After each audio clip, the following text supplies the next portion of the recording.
Le prolongement de l'AGOA n'est pas encore confirmé. Le président Obama a souligné aujourd'hui que cette décision est du ressort du Congrès américain. 53,54%, tel est le taux de réussite de l'examen du BEPC cette année pour la ville d'Antananarivo, soit une hausse de 10%. Le centre d'examen Jean-Joseph Rabéarville a par contre connu une baisse significative du taux de réussite. Ce serait le piratage du siècle. Une douzaine de pirates informatiques d'origine russe auraient mis la main sur 1,2 milliard d'identifiants, souvent des adresses mail et de mots de passe glanés sur 420 000 sites affectés.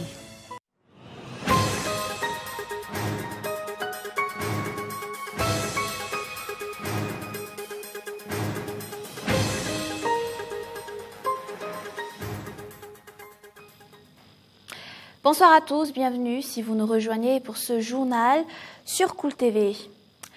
Le prolongement de l'AGOA reste en suspens. Les États-Unis n'ont pas encore confirmé les requêtes de plusieurs pays africains, la reconduction pour 15 ans de l'AGOA. Le président Obama a souligné aujourd'hui que cette décision est du ressort du Congrès américain. Les États-Unis ont alloué un financement de 37 milliards de dollars aux pays africains. Les 33 milliards de dollars seront consacrés au projet d'électrification. Quant aux 4 milliards de dollars restants pour le développement de la santé infantile à travers les programmes de vaccination et l'approvisionnement en médicaments.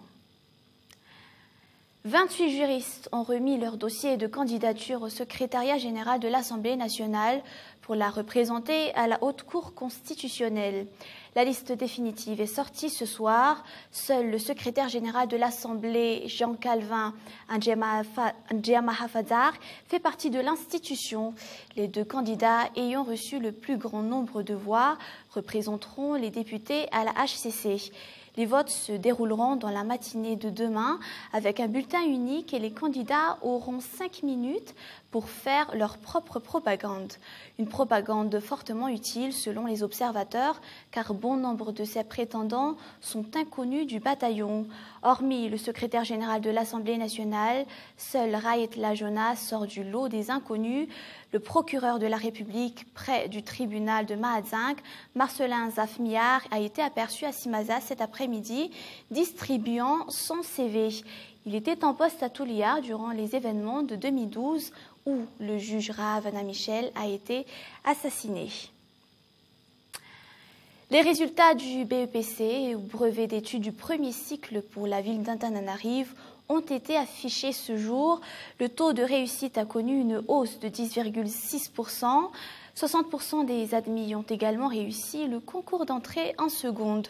Le centre d'examen Gigi Rabéarville a par contre connu une baisse significative du taux de réussite. Reportage. 53,54%, tel est le taux de réussite de l'examen du BEPC cette année pour la ville d'Antananarivo, soit une hausse de 10%. Il était de 43,48% en 2013. La délibération des notes s'est achevée hier à 16h.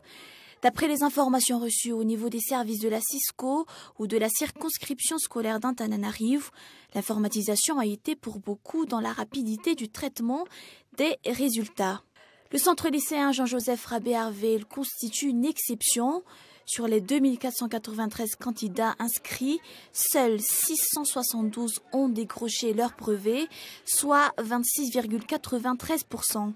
La majorité des candidats étaient des candidats libres, explique le proviseur Abardson Marie. 650 de ces 672 ont également réussi le concours d'entrée en seconde dans ce lycée public.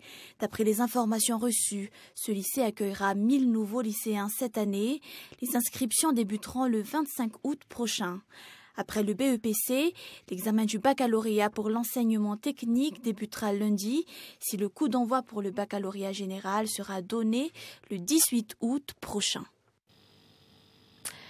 Un Malgache consomme en moyenne 7 à 8 kilos de produits halieutiques dans l'année. La pisciculture contribue à hauteur de 7% du PIB ou produit intérieur brut. La filière attire de plus en plus les opérateurs économiques. L'élevage des carpes royales est plus rentable. Les bénéfices peuvent atteindre jusqu'à 200% dans une année. Elle figure parmi les vedettes de la 15e édition de Firmada, ou Foire internationale de l'économie rurale de Madagascar. Hilda Asenzo. Les visiteurs se sont amassés devant le stand des éleveurs de carpes royales originaires de la région d'Amurumani au Firmada, la 15e édition de la Foire internationale de l'économie rurale de Madagascar s'est tenue au collège Saint-Michel à Parbé. Ce ne sont pas uniquement des clients mais des pisciculteurs. Ils sont venus sur place pour bénéficier du partage d'expériences des professionnels du secteur. Pour cet éleveur, cela fait 1 an qu'il a débuté ses activités. Ses carpes atteignent les 800 grammes par unité au bout de 8 mois. L'élevage des carpes royales s'avère très rentable. La production peut être commercialisée après 8 à 14 mois. Si une centaine d'alevins coûte en moyenne 20 000 arrières, une fois matures, ils peuvent peser jusqu'à 30 kg. Ces produits seront écoulés à 12 000 arrières par kilo sur le marché local. De plus, les charges sont minimes. Il n'est pas indispensable d'alimenter les poissons dans le cas où ils sont élevés dans les rizières. Depuis quelques années, la pisciculture, principalement l'élevage des carpes royales, s'est développée dans la région d'Amurumani. La plupart des éleveurs s'y sont reconvertis. Une association rassemblant des pisciculteurs a été créée en vue de trouver plus de débouchés. À part les particuliers, les hôtels sont dans la plupart des cas leurs principaux clients. 30 personnes ont été appréhendées dans le district d'Amboumbé-Andjoui pour trafic de tortues. Près de 5000 tortues ont déjà été massacrées pour leur viande. Elles ont fini en viande séchée ou servies de viande de boucherie à Marvao. D'après les autorités, les viandes de ces tortues ont toutes été consumées. Les détails.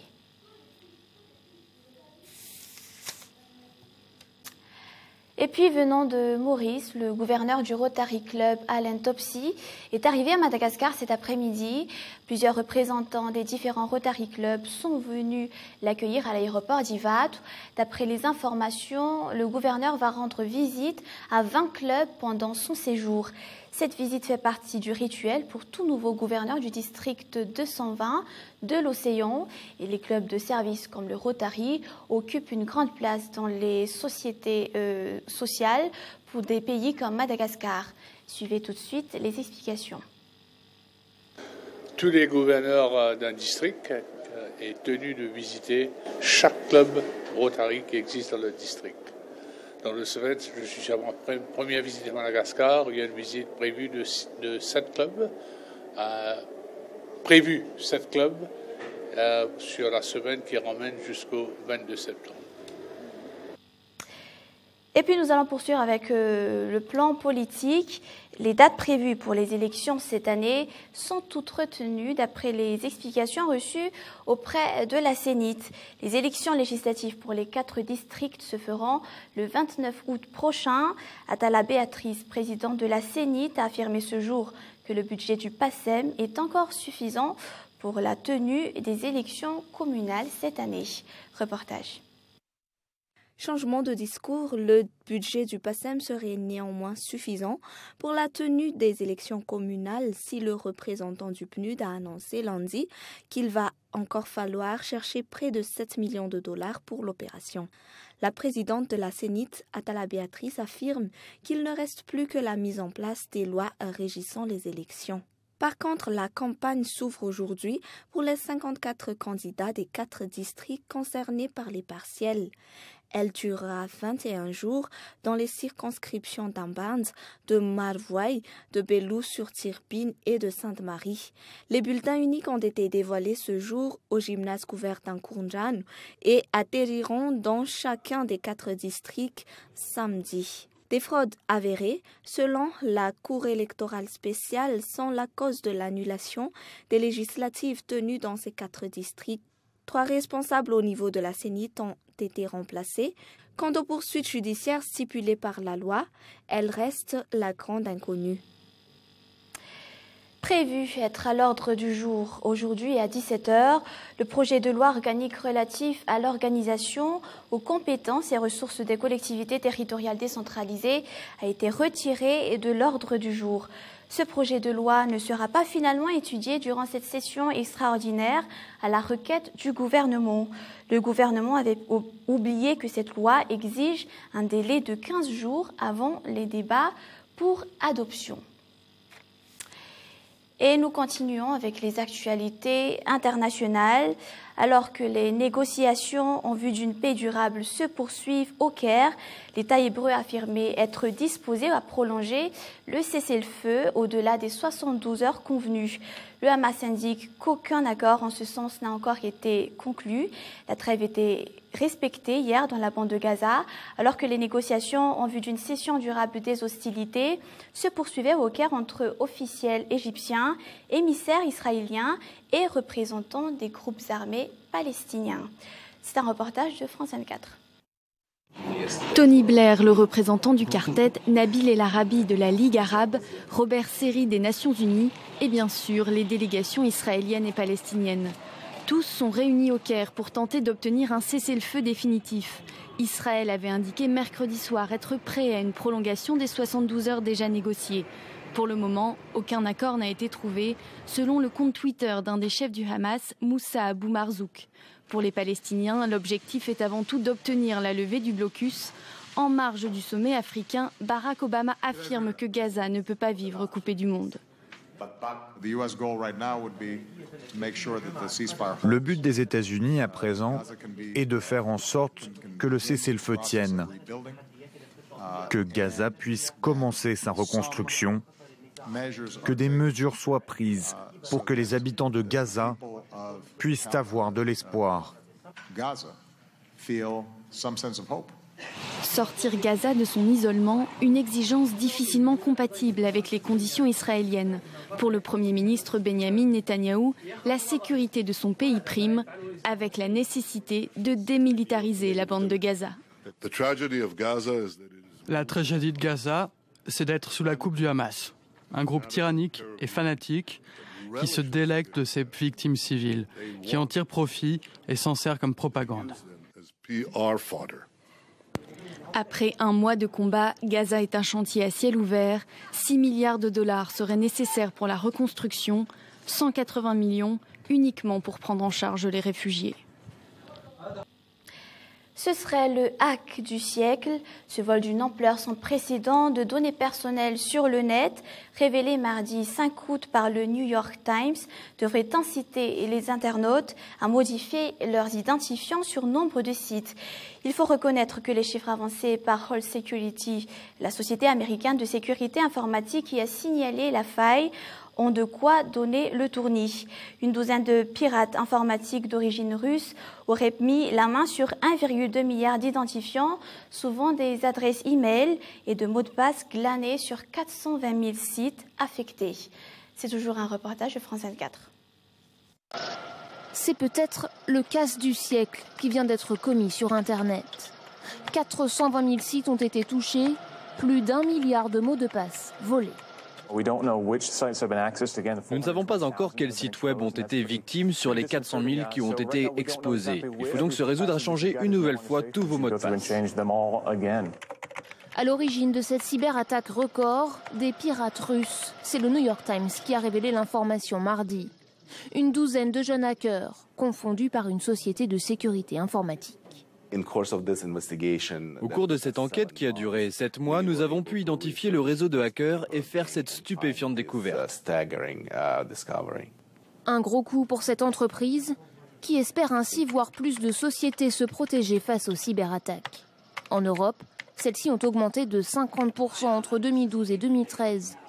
93% des entreprises de plus de 250 salariés ont déjà été touchées, alors que seuls 38% ont un plan de gestion des risques, selon une étude faite en 2013.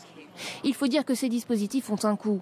Dans le secteur ultra sensible des banques, par exemple, le groupe britannique Lloyds Banking a investi 175 millions d'euros dans sa sécurité informatique en 2013. La Deutsche Bank a prévu d'injecter 1 milliard d'euros d'ici à 2015. Un investissement conséquent Les spécialistes regrettent toutefois que ce budget soit souvent la première variable d'ajustement des dépenses informatiques des entreprises. L'émission Mekamag et Afro-Basket juste après ce journal. Pour finir, un peu plus tard dans la soirée, vous suivrez un film, l'Opération Espadon. Et c'est la fin de ce journal. Merci de votre fidélité à Cool TV. Merci à l'équipe qui l'a préparé. On se retrouve demain à 20h30. Au revoir et bonne soirée.